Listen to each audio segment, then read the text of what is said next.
Assalamualaikum warahmatullahi wabarakatuh. Salam dan salam sejahtera kepada semua anak-anak PK Baiduri. Apa khabar hari ini? Kita akan sambung pendidikan sains sosial alam kita dengan unit 2 haiwan. Dan 2.1 haiwan ternakan. Jadi pada hari ini saya akan terangkan dua tajuk, iaitu tempat tinggal haiwan ternakan dan makanan haiwan ternakan. Okey. Tempat tinggal haiwan ternakan dan makanan haiwan ternakan. Dua tajuk saja pada hari ini. Baik. Tempat tinggal haiwan ternakan. Okey, tempat tinggal tu apa? Tempat tinggal ialah tempat di mana haiwan itu tinggal untuk dipelihara dan membiak. Okey, maknanya tempat haiwan kita ternak tu untuk kita biarkan dia membesar dan membiak. Okey, tempat tinggal haiwan kita boleh bagikan kepada dua, iaitu darat dan air. Okey, darat dan air. Okey, di sini ada beberapa contoh haiwan. Okey. Baik. Ayam. Ayam ni dalam kategori haiwan yang kita ternak di darat ke di air? Ayam di darat. Pandai. Rusa? Rusa di mana? Di darat juga. Lebah? Lebah di mana kita ternak? Di darat ke di air? Di darat. Okey. Kambing? Kita ternak di darat ke di air? Di darat. Lembu? Kita ternak di mana? Darat ke air? Di darat. Okey, udang. Di mana kita ternak udang? Okey. Kita ternak udang di air. Okey. Ikan, di mana kita nak ternak ikan? Ikan juga kita ternak di air. Okey, ketam. Di mana kita nak ternak ketam? Di air ke di darat? Okey, sebenarnya ketam boleh duduk. Ketam boleh tinggal di darat dan juga di air. Tapi kalau kita nak ternak, dia kategori air ke darat? Okey, ketam kita ternak di air kerana ketam memerlukan air untuk membesar dan membiak. Okey, jadi tempat tinggal haiwan kita boleh bagikan kepada dua, di darat, okey, di atas tanah. Di atas tanah, manakala di air ialah di dalam air atau berhampiran dengan air atau dekat atas air. Okey. Jadi boleh bezakan, cikgu harap awak boleh bezakan tempat tinggal haiwan di darat dan juga di air. Okey, ni tempat tinggal haiwan ternakan darat. Ada cikgu bagi 5 contoh di sini. Okey, yang pertama ni rumah burung walit. Okey, harap pernah tengoklah. Rumah dia macam bangunan gini. Okey. Dalam ni nanti burung tu akan tinggal lah. Akan tinggal membuat sarang, dan sarang dia yang akan kita kutip untuk kita jual. Bukan burungnya, kita tak makan burung walit, tapi kita pelihara burung walit untuk dapatkan sarang burungnya. Okey. Kemudian contoh yang kedua ialah reban ayam. Okey, reban ayam ni saya rasa tak payah terangkan. Kawasan yang berbumbung, terbuka, okey, ini boleh kita panggil sebagai reban ayam. Okey, reban ayam ni juga di darat. Untuk reban ayam, selain daripada ternak ayam, apa lagi reban yang boleh kita gunakan? Kita boleh ternak reban itik, okey, reban puyuh dan haiwan yang lebih kurang lah macam ni. Okay, contoh ketiga ialah kandang kambing. Okay, kandang ni ialah kawasan yang mempunyai ruang. Okay, ruang besar dan dia tepi dia bertutup. Okay, kandang bertutup. Kalau reban ni mungkin terbuka. Kalau kandang dia bertutup. Bertutup macam ini. Okay, inilah kegunaan kandang. Okay.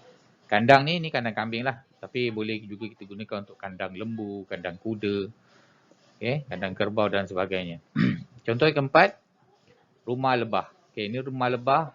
Kalau kita ternak lebah madu ataupun lebah kelulut, dia punya rumah dia akan berbentuk seperti inilah. Kita akan letakkan senggatan-senggatan macam ni dalam kotak-kotak macam ni, dan kita akan letakkan dia punya ratu lebah supaya lebah-lebah lain akan duduk sekali dalam ni. Bila ratu lebah dah ada, dah duduk dalam ni, barulah lebah-lebah lain akan ikut dan barulah dia akan membuat madu. Madu itulah yang akan kita ambil untuk kita jual. Okey. Dan yang terakhir contoh yang terakhir ialah sangkar. Okay, sangkar ni benda yang berjaring. Okey, benda-benda yang berjaring yang kita ternak dalamnya. Okey, contoh yang saya beri ni ialah sangkar arnab. Okey, arnab ni dibela di dalam sangkar-sangkar macam ni. Okay, jadi dia tak memerlukan pergerakan yang banyak lah, kawasan terhad, senang nak dijaga. Okay, ini contoh sangkar.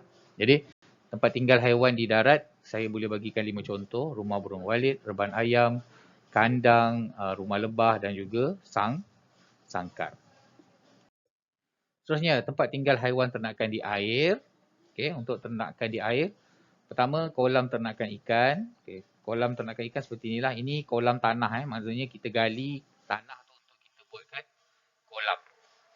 Okay, yang kedua ialah sangkar ternakan. Okay, sangkar ni maksudnya kita ada sediakan jaring-jaring dan sangkar ni dia letaknya di sungai. Maksudnya di dalam atas air tu ataupun mungkin juga dalam kolam, tasik dan sebagainya lah.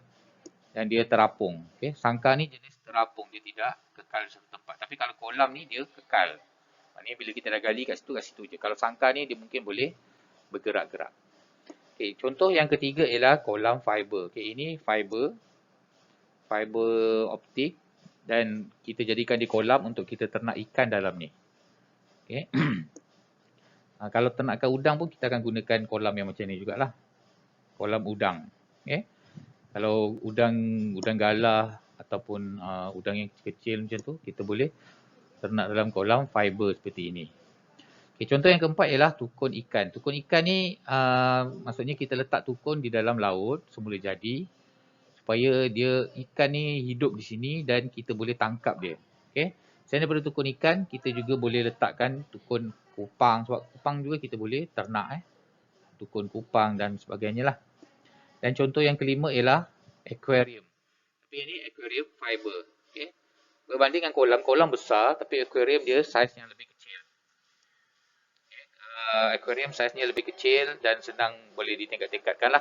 Berbanding dengan kolam fiber ni saiznya lebih besar dan aquarium fiber ni saiznya lebih kecil. Yang ini boleh kita ternak ketam dalam ni. Okay. Dalam ni kita boleh ternak ketam. Okay, jadi ini 5 contoh haiwan tempat tinggal haiwan ternakan. Kolam ternakan ikan ni di tanah. Okay, sangkar ternakan ikan di sungai. Kolam fiber, kemudian tukun ikan dan yang akhir sekali ialah aquarium fiber. Okay, ini kawasan berbumbung dua ni. Aquarium fiber dan kolam fiber ni di kawasan yang berbumbung. Maksudnya bukan di kawasan terbuka. Kita mungkin boleh ternak di rumah, di belakang rumah sebagainya. Okay. Itu tadi tempat tinggal haiwan ternakan di darat dan di air. Ini kita masuk pula tajuk makanan haiwan ternakan. Okay, makanan diperlukan untuk membesar dengan sihat. Makanan itulah diperlukan untuk membesar dan sihat. Dan untuk haiwan ternakan ada 3 jenis makanan iaitu tumbuhan, haiwan dan pelet. Okay, tumbuhan, haiwan dan pelet. Ini adalah jenis makanan yang kita berikan pada haiwan ternakan. Okay, untuk tumbuhan ada beberapa contoh lah. Seperti yang ini rumput napier yang biasa kita berikan pada lembu, kambing, kerbau. Ini rumput napier ni memang tinggi dengan fiber dan juga zat tinggi lah untuk pembesaran haiwan ternakan awak tu. Okay, ini memang bukan rumput lembu, ini rumput napier. Seterusnya yang ini lobak untuk ternakan arnab. Okay. Ternakan arnab kita bagi lobak-lobak kecil sebab seperti macam biasalah arnab memang tahu kan suka makan lobak. Seterusnya jagung. Jagung ni juga untuk ternakan. Jagung biji jagung yang telah ditanggalkan satu-satu ni dan untuk kita boleh bagi ternakan seperti itik, ayam, puyuh dan sebagainya lah. Ini dia punya makanan dia.